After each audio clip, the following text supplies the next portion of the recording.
Hello, everybody, and welcome back to Decouple. I'm Jesse from the Decouple Media team. Chris can't be with us today because he's in Ottawa, Canada, for a very special episode of Decouple, where our host gets interviewed by the Parliament of Canada. And to be specific, it's the Committee on Natural Resources in their ongoing investigation into what a equitable and fair energy transition would look like for Canada. Regular listeners will probably have a sense of where Chris stands on this, and he's definitely in his element here until one particularly daring member of Parliament does a not really true to fact recount of something Chris says earlier in the presentation in a clear attempt to try and delegitimize his character, I would say. And Chris's reaction is a bit funny. One other point to add for those unfamiliar with Canadian parliamentary protocol is that when you hear a sort of quiet voice come in and the rest of the audio drop, it's because somebody has switched into French, and that is the voice of the English language translator. And with that, I'm going to cede the rest of my time over to Committee Chair John Aldag, who will present Christopher Keefer. On the study of creating a fair and equitable Canadian energy transformation, we have our witnesses, and it's a very exciting day. We actually have in-person witnesses. I think this is the first of this Parliament. And so we have, for Canadians for Nuclear Energy, Christopher Keefer, President. Okay, Mr. Keefer, do you want to go ahead? Okay, so over to you. I'll start the clock now. Hello, everybody. It's wonderful to be here in person with you. My name is Chris Keefer. I'm an ER physician and also the president of Canadians for Nuclear Energy. We are a nonprofit made up of scientists, doctors, engineers, environmentalists, and tradespeople who believe that nuclear energy is the keystone technology of our climate response and really is the gold standard template for a just transition. Nuclear is an evidence-based path that we've walked before when we use nuclear energy right here in this province to provide 90% of the power generation needed to permanently close Ontario's massive coal fleet. Fossil fuel workers transition from high-paying, skilled trades jobs in coal to even better jobs in nuclear. We know that to get to net zero, we need to replace fossil fuel power generation with zero carbon power, at least 1-to-1. It's a simple concept with staggering implications. We currently use fossil fuels for 74% of our energy needs. And we need to build the equivalent of 113 Site C dams or 96 large Canada reactors to double our grid in order to electrify everything. You know, battery electric vehicles and hydrogen are a vital part of this solution, but electric vehicles don't charge themselves, and hydrogen doesn't fall like manna from the heavens. We need reliable energy to generate that. This will be an expenditure of hundreds of billions of dollars, and given the tight timelines and limited resources, we can't afford to get this wrong. So what are our options for that low carbon power generation? Nationally, hydroelectricity has been the backbone of our low carbon grid. It's largely tapped out and vulnerable to the impacts of climate change. Geothermal is geographically limited, so we're left with potential scalable options of wind, solar, and nuclear. It is my contention that the just transition is technologically specific, and that despite excellent PR and branding, wind and solar, unfortunately, do not offer a just transition for Canadian workers. I'm going to explain myself by examining the respective supply chains, job types, and negotiating position of workers in these respective sectors. The nuclear supply chain is 96% made in Canada. That includes the mines, fuel fabrication, heavy industry, construction, operation, maintenance, and spent fuel handling. Nuclear energy consists of cheap uranium plus high-skilled, mostly union labor. It experiences an economic multiplier effect unparalleled by any other energy source.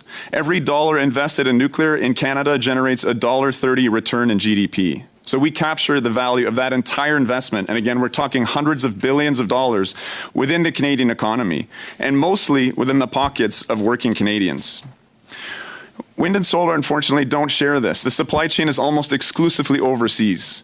40% of the world's polysilicon is made in China's Xinjiang province, where there are credible allegations of forced Uyghur labor, and where the Canadian Parliament voted last year 266-0 that a genocide of the Uyghur people is taking place. 7 of the 10 largest wind turbine manufacturers are Chinese companies, and European wind developers are quickly moving their manufacturing to China for cheaper raw materials and labor.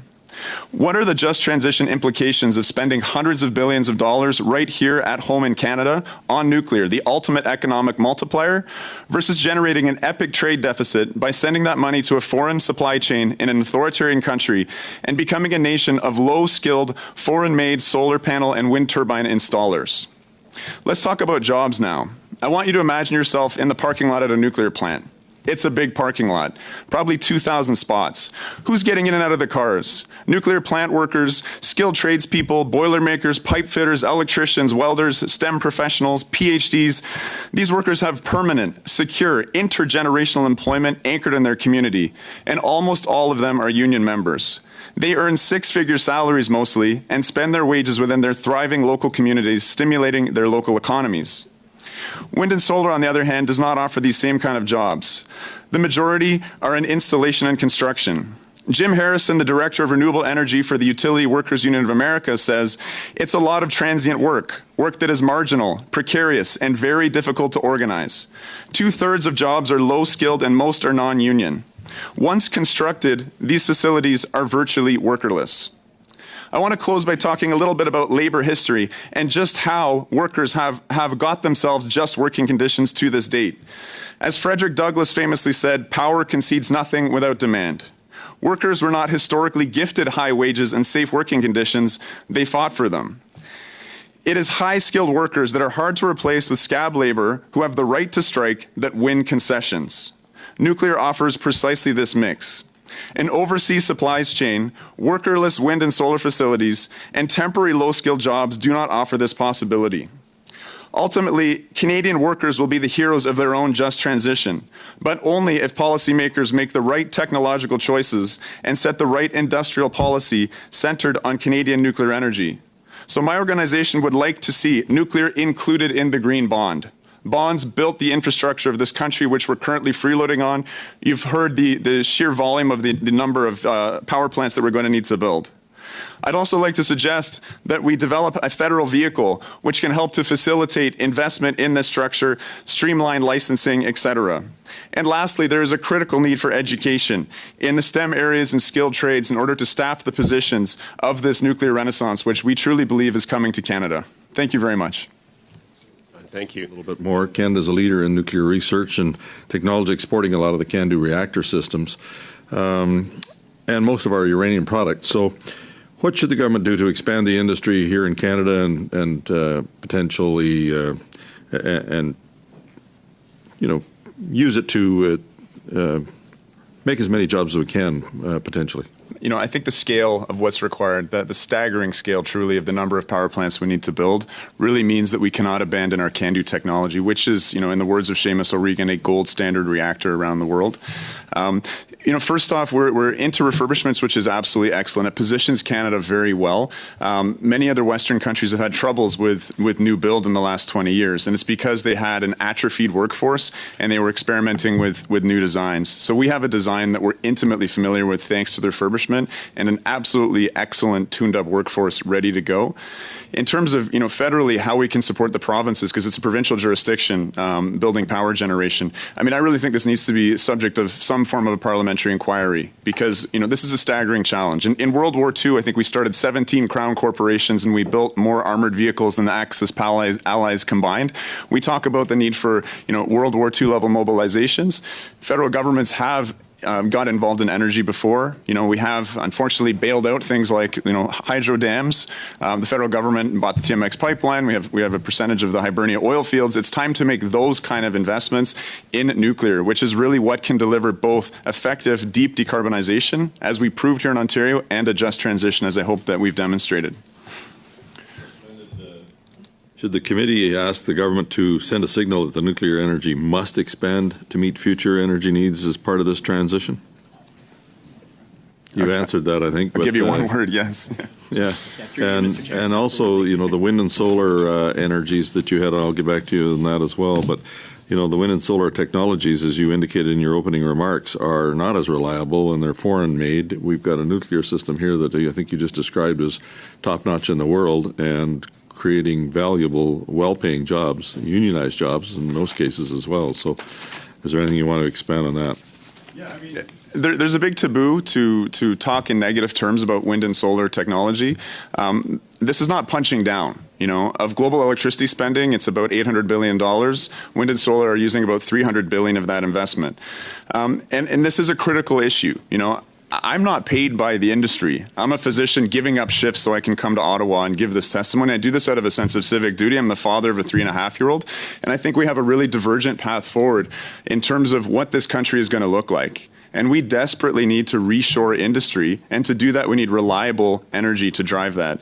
If you look at what's going on with the Russian aggression in Ukraine right now, the EU is completely handicapped in terms of stopping this because they're funding that aggression to the tune of 700 million euros every single day because they created a wind and solar dominant energy transition backed by natural gas. That's the problem, as you were saying, of this unreliability and intermittency. There's lots of fairy tales about, grid scale batteries and other solutions, but the richest industrialized country in Europe, who have embarked the most on this, spent 550 billion on this process, rely on coal for the dominant source of electricity in 2021 and Russian gas now. Canada could find itself in the same situation with the supply chains I was talking about. What happens if China takes Taiwan? How do we respond effectively to that? We cannot set ourselves up in that way for reasons, again, of effective deep decarbonization, of a just recovery and a just transition, and in matters of vital national security and energy security. Nuclear absolutely needs to be centered by this government. That we're going to have to double or triple the amount of electrical grid that we have in order to accommodate net zero by 2050. So what policy changes specifically should the federal government make to get more nuclear energy generation to support this net zero future? I mean, the green bonds is one thing, but is there others? Through you, Mr. Chair, going back to the previous question before, to the honourable member, I direct him to a recent paper that was released by the International Monetary Fund, where it showed that investment in nuclear power produces the biggest multiplier effect of any clean source of electricity generation, and nuclear creates 25% more employment per unit of electricity than wind, and workers in those industries earn about 30% more. To your question about what the government can do, absolutely, the recommendations in Dr. Keefer's address and really supporting the CNSC in moving regulatory approvals through as quick as possible is something we can do. And I'm going to start my questions on the uranium side. On the nuclear side, I say uranium because my riding's in Labrador and we have lots of uranium. And I'm happy to see that it is a critical mineral in Canada and the opportunity to really see that develop. But in addition to that, I come from one of the areas in Canada that probably has the best geological compound for depository waste storage of nuclear as well. And it's something that has always been highlighted and brought forward, and obviously one of the areas that has always been a concern whenever we talk about nuclear, whenever we talk about uranium and advancing that industry. And I think it is a concern for Canadians. So one of my questions is in how we address that. My second question is with regard to production. So we see what's happening with nuclear production in Canada today. How much production do we need to get to? What does that increase look like? And what's our transmission ability to bring that to provinces and territories around the country? So I'll stop there and listen to your responses. I'm learning the etiquette here, but through the chair. You're right, uranium is a critical mineral. And, I did some back-of-the-envelope calculations on this. Uranium actually offsets 1/3 of Canada's national annual emissions. We put out 730 megatons. The uranium that we contribute domestically and internationally to the global reactor fleet, which creates this is definitive now, in terms of the life cycle analysis of CO2 emissions, nuclear is rock bottom, 5 grams of CO2 per kilowatt hour. So that uranium displaces 1/25 of all of humanity's global emissions, and again, 1/3 of Canada's national emissions. So uranium is something we should be very proud of. Uranium mining has come a long way. It is one of the most heavily regulated industries in the world, and we're doing a very good job of that now. In regards to the waste, I think this is a really important question, and I'm glad that it came up.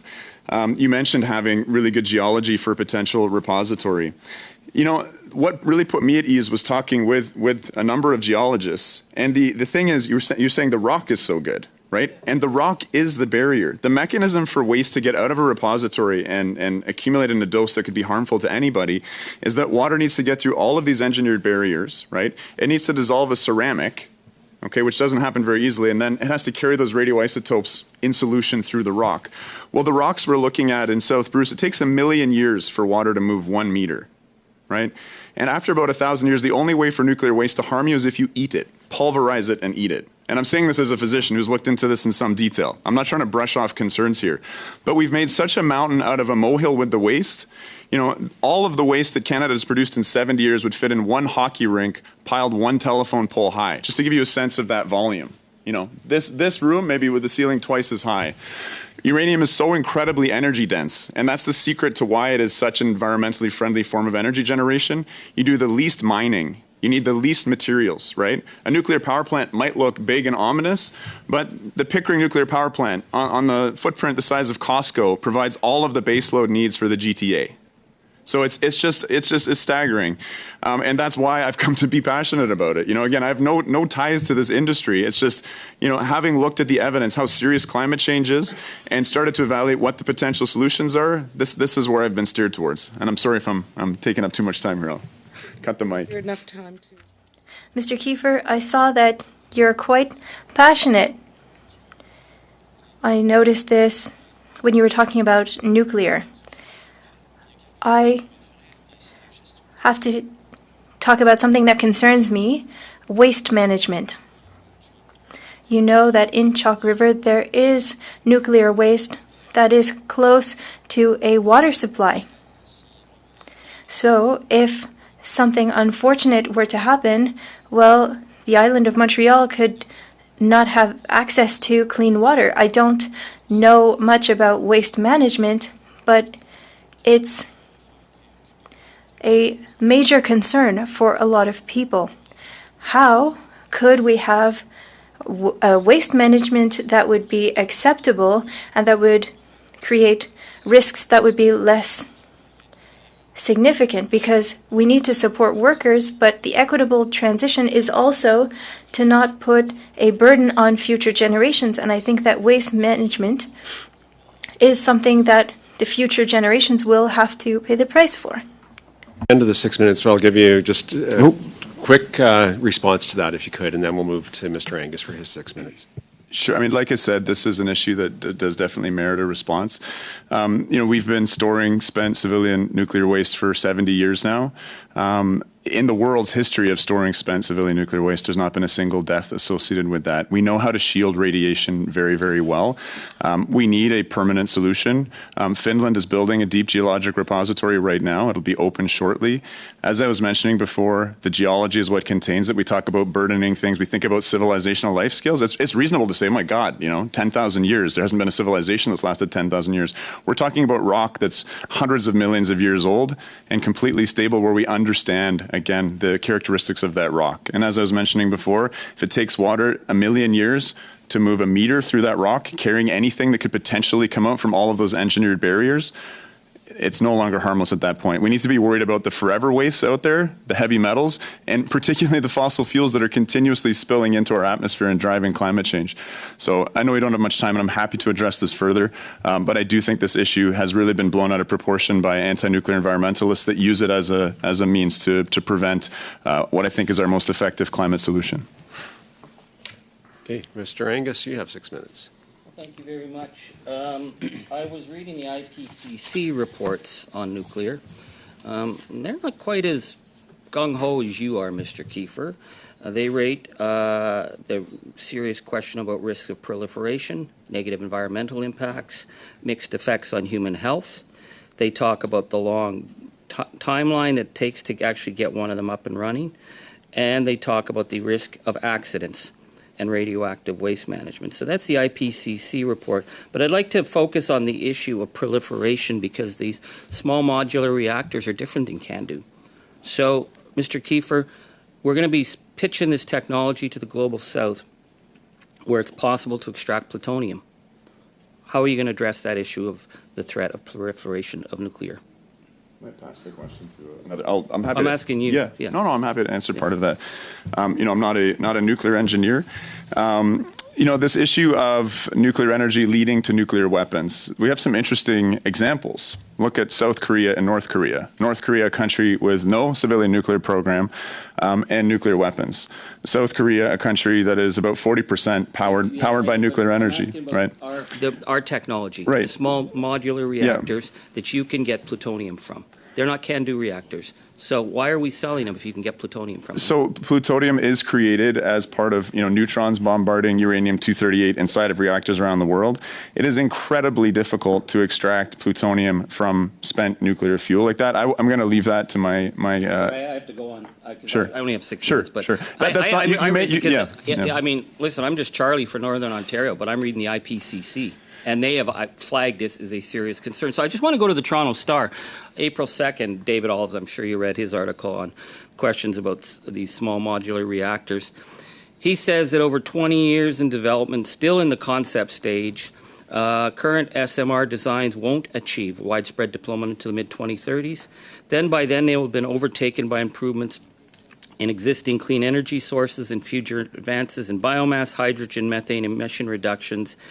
He says that SMRs are a boutique technology, and given the urgency of the climate crisis, even a modest distraction by SMRs is an extravagance we can't afford. And then he refers to it as a boutique boondoggle. Given the fact that we know these other technologies are up and ready to go, why go down this road?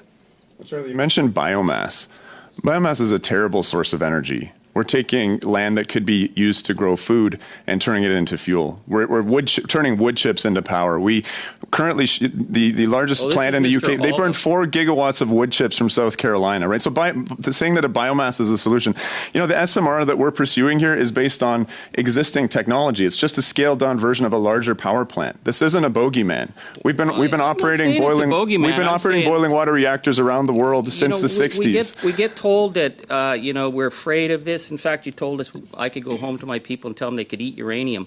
I mean, God help us. Us people in Northern Ontario. You're misquoting me, Charlie. I did not say that. You said that we've made a mountain out of a molehill over nuclear waste.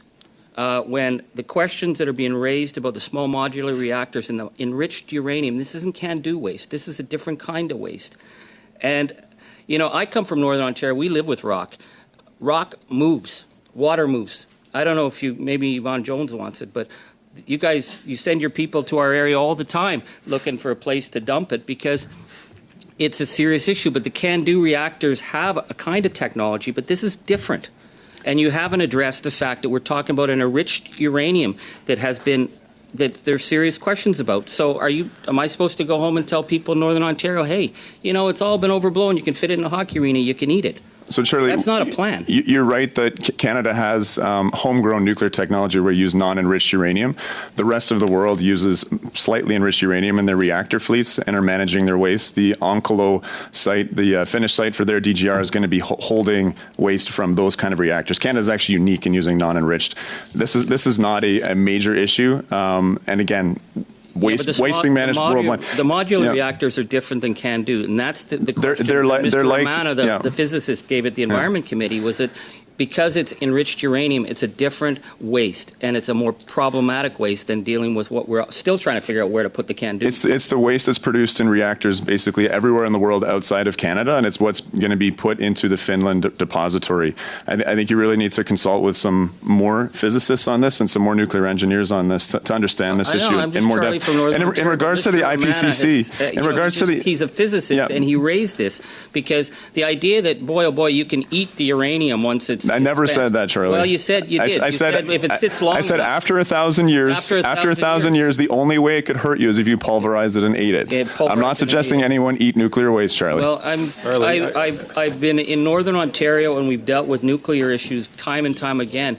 And if you're 7,000 feet underground, water moves. If you go 7,000 feet Charlie, talk to a geologist, Charlie. Yeah, honestly. I've been there. No, speak to some of the geologists. Yeah, and I've never met a geologist who said we should store this in Northern Ontario, especially the SMRs. So you're giving us a great spin But Mr. Angus, I was there's just gonna serious say, issues here. Mr. Richards was, if you're interested, trying to get into the conversation as well. I don't know if you saw. Yeah, thank you, Mr. Chair, and through you to the honourable member. Just with respect to the question about SMR technology, I think the fact that it's a new technology doesn't mean that it's not going through the CNSC and our world-class regulator to look at safety aspects. So I think that I trust the great folks at the CNSC who for years have been regulating an industry that has been operating safely and effectively. And I would trust them again with this process as well as they evaluate the utility of this technology and the safety systems around it. Sorry, so it hasn't been approved yet? It's being tested? It's moving through the CNSC. Okay, process. thank you. Sorry, yeah, and that's the end of that 6-minute round. So we're now going to go to a slightly shorter one, a couple of 5 minutes and then a couple of 2.5 minutes, and that's going to be the end of the time that we have. So, Mr. McLean, you get the first 5 minutes. Well, thank you, Mr. Chair, and welcome, and thank you to the nuclear representatives here for presenting viable technology that isn't just technology, and it exists today, so it's not fairy tale stuff, but also is an energy system. So not just something where you add on to somebody else's energy system and pretend it works at part-time. I really appreciate your comments on wind and solar, and I'd like you to expand a bit on the actual capacity of wind and solar versus the energy delivery of wind and solar, specifically on a cold day in Canada, in Alberta, how much power is produced by all our alternative energy, wind and solar, versus their capacity. Any clue of the numbers? It sounds like you've looked at them recently. I have. I know these numbers, yeah. Across Canada, solar averages around 15% capacity factor, meaning it produces 15% of the installed amount that you've made, and wind is usually around 35%. CANDUs are running over 90%. I think that's capacity numbers. In Canada, wind and solar combine to make less than 1% of our electricity production. So let's accept that if wind and solar are our only options here, then Canadians will freeze in the dark. We need an actual energy solution like nuclear that actually does provide some base load power, not just some intermittency. Are you familiar with the cost of tying intermittent power into a sustainable power grid itself? One can look at the example of Germany, which has the most expensive electricity in the EU, and at California as well. While building a solar farm is cheap, the cost of the electricity produced when you flick the switch, you're not just getting solar energy. When the sun goes down, you're getting usually natural gas-fired energy, and those plants are not being run as efficiently because it's like stop-and-go traffic instead of highway driving for the power plants backing things up. You need essentially a lot of inverters, a lot of build out of the power, all of which are paid for by ratepayers, which in Canada are taxpayers at the same time. Because especially in Ontario, and Quebec, many of the electricity customers, business-wise, are subsidized. Let's go into the dollars per kilowatt hour, if you will. What's the dollars per kilowatt hour of production of power by nuclear? All life cycle, so capital cost, everything. I have to give that one to you, Jen. So looking at numbers from last year, so I can't speak to life cycle, but I have in front of me numbers from the 2021 Ontario Energy Board total unit supply cost, and it's in cents per kilowatt hour. So the average residential price for power was 13.5 cents per kilowatt hour. When we look at combined nuclear in Ontario, it was 8.9 cents per kilowatt hour that ratepayers were paying for, or that the grid was paying for that power. When we look at solar, it was 49.7 cents per kilowatt hour, wind 14.8 cents per kilowatt hour. So nuclear actually, despite some of the rhetoric out there, is actually one of the cheaper forms when it comes to ratepayer benefit. We'll now go to Monsieur Simard for 2.5 minutes. I have a quick question for Mr. Keefer. We know that Pointe-le-Preau represents about $3 billion. I'm wondering if we were to compare the cost of kilowatt hours for hydroelectricity and for nuclear production, what would that look like? Do you have any data on that? Merci, Mario, for the question. I don't have data precisely on New Brunswick. I think it's important to remember that nuclear plants were built instead of coal and gas plants. So, our Pickering nuclear station here was built instead of a 4-gigawatt coal plant. I'm not sure what would have been built instead of Point Lepreau. We should look at that. I bet you that it was coal. As you heard my colleague, he gave you the numbers for here in Ontario. Nuclear is the second cheapest source of electricity after hydro. So I think it's a very good investment for New Brunswick to make. Point Lepreau had a refurbishment.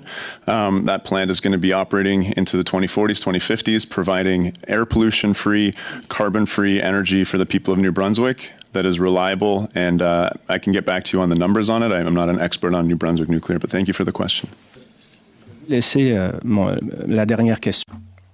I'll leave the last question to Mr. Morris. Yeah, we've got the numbers already. From the Canadian Small Modular Reactor Roadmap Steering Committee, their forecast is the first SMR wouldn't go online until 2030 at 16.3 cents per kilowatt hour. Quebec is currently selling to New York at 5 cents per kilowatt hour. And so my question, if we're going to take urgent action on climate change at the most cost-effective way, what's your response to these kinds of figures? So Quebec, as we heard from our friend involved in the electric vehicle fleet, is going to need to use a lot more of its own electricity. And we would be, I think, shameless to freeload off of that generation that they've built there in Quebec. We each need to take responsibility for our own climate solutions. If I could. It's my time. Yeah. Sorry. Quebec is selling there. We're out of time. If we're going to play that, I think we're back fresh, and so we've had some good exchanges here today, and I appreciate all the witnesses for joining us.